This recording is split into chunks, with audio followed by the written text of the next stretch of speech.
What is going on, Colts Nation, No Horsing Around family? One half of the No Horsing Around co-host Zach Boyd back at it again. Going to talk to you a little bit about some off-season thoughts. This is going to be a hot topic, guys. The whole off-season quarterback. Who's going to be our quarterback? What are our options? We're going to have plenty of time to debate those things, but just thought it'd be kind of cool to get on here. All of us want to get that bad taste out of our mouth and start talking about moving forward in the right direction for the Indianapolis Colts. So some viable options. We'll probably talk about some people who I feel like is probably very unrealistic. Then we'll talk about more realistic, maybe some dark horse people in here. If you haven't already, like, rate, review, share, and subscribe. Join us. Hit that bell so you always get our, notifications when we bring out the newest, latest content. Season's over, but we're not done. We're just getting started. Looking so forward to meeting more of you guys. We're almost there, guys. We're almost to 1K. That was our goal this year. We fell a little bit short, but you guys have been amazing, man. I'm over 800, I think 843 subscribers as it is, and that's just 157 away, and we finally will hit that magical 1K, and we're gonna have a big celebration for that. I don't know what we'll do, but we're gonna do something special because you guys have made everything for us so special. So thank you for joining in, listening to what we have. So we'll just kind of go down the list and talk about who we feel like is options, realistic, not realistic, and what that might look like. So starting off with the hottest guy, probably the one that most people talk about just because of age and how good he is and all of those different things, Russell Wilson. Russell Wilson, for me, is your absolute best case scenario. What it takes to get a guy like Russell Wilson, though, is a lot of compensation. Probably going to be looking at a player of true value. You're not going to be able to trade away just a guy. You're going to have to give away somebody.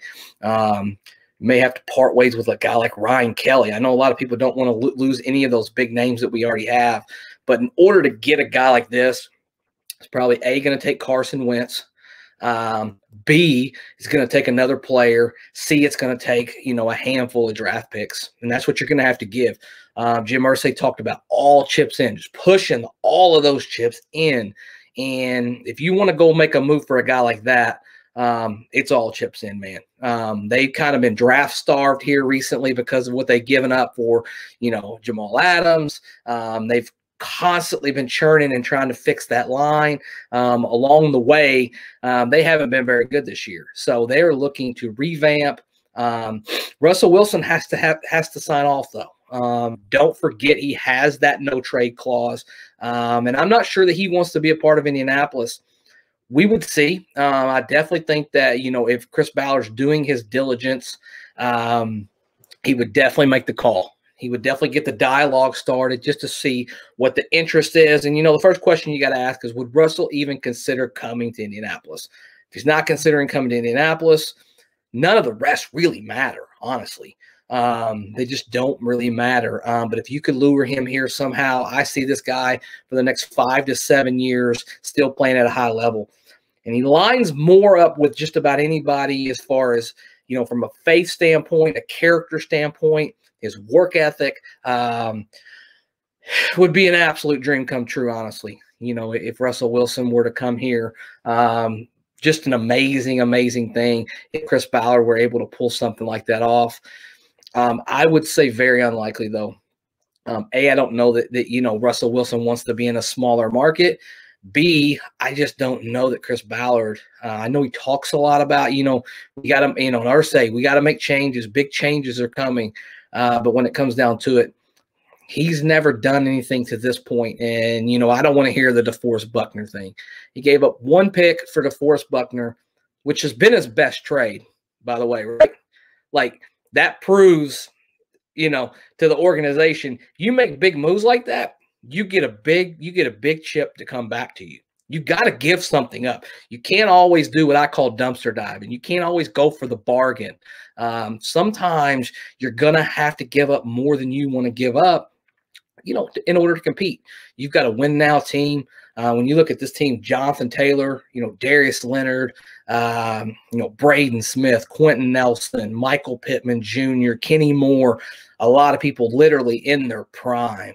And do you really not want to have this quarterback situation resolved? Do you want to waste another year of tread of Jonathan Taylor when we know running backs only last, so long in this league? He's a special, special guy.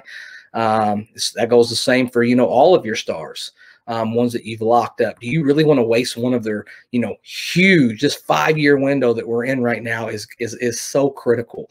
My answer would be no, but ultimately it doesn't matter. It matters what Chris Ballard thinks.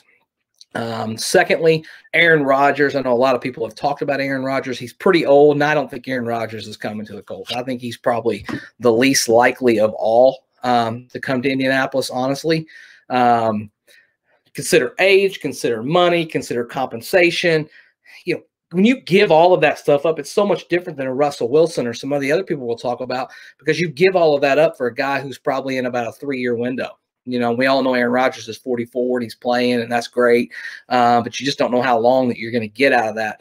You'd like to see something where you're going to get 4, 5, 6, 7 years out of it. And that's why I like Wilson over Aaron Rodgers. So I won't spend a lot of time on that. Also, I'm not going to be mad if we get Aaron Rodgers. That would be cool. But I just don't think that's actually going to happen. And then we would go into probably a little closer to what I think Chris Ballard might be willing to go for, and that's Derek Carr.